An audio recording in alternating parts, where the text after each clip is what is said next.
నీతిగా జీవించాలి, నిజాయితీగా వ్యవహరించాలి. ఈ మాటలు తరచూ వింటూ ఉంటాం.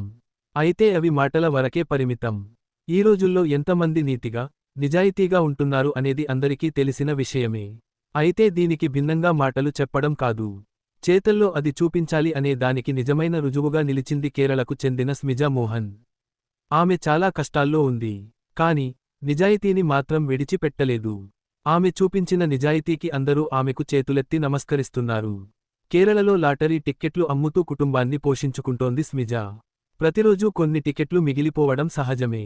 ఒకరోజు తన వద్ద ఎక్కువ టికెట్లు మిగిలిపోవడంతో తన వద్ద రెగ్యులర్గా టికెట్లు కొనేవారిని తీసుకోమని కోరింది. అందులో భాగంగానే చంద్రన్ అనే కస్టమర్ ఒక టికెట్ కొనేందుకు అంగీకరించాడు. ఫోన్లోనే తనకు కావాల్సిన టికెట్ను ఎంపిక చేసుకున్నాడు. రెగ్యులర్ కస్టమరే కాబట్టి తర్వాత డబ్బు ఇస్తానని చెప్పాడు. దానికి ఒప్పుకున్న స్మిజా అతను సెలెక్ట్ చేసుకున్న టికెట్ను పక్కన పెట్టింది. అదే టికెట్కు 6 కోట్ల రూపాయల బహుమతి వచ్చింది. ఈ విషయానికి తెలిసిన వెంటనే చంద్రన్కి ఫోన్ చేసి విషయానికి తెలియజేసింది స్మిజా. అదే రోజు ఆ లాటరీ టికెట్ను అతనికి అందజేసింది. ఆమె నిజాయితీ గురించి క్షణాల్లో అందరికీ తెలిసిపోవడంతో అందరూ ఫోన్ చేసి అభినందిస్తున్నారు.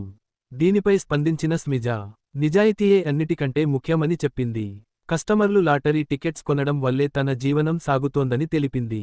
ఆమె పెద్ద కుమారుడు బ్రెయిన్ ఇన్ఫెక్షన్తో బాధపడుతూ చికిత్స తీసుకుంటున్నాడు.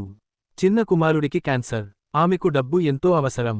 అయినప్పటికీ తనది కాని సొమ్ము కోసం ఆమె ఆశపడలేదు. డబ్బు కంటే నీతి, నిజాయితీయే ముఖ్యమని ప్రూవ్ చేసిన ఆమెను అందరూ ప్రశంసిస్తున్నారు.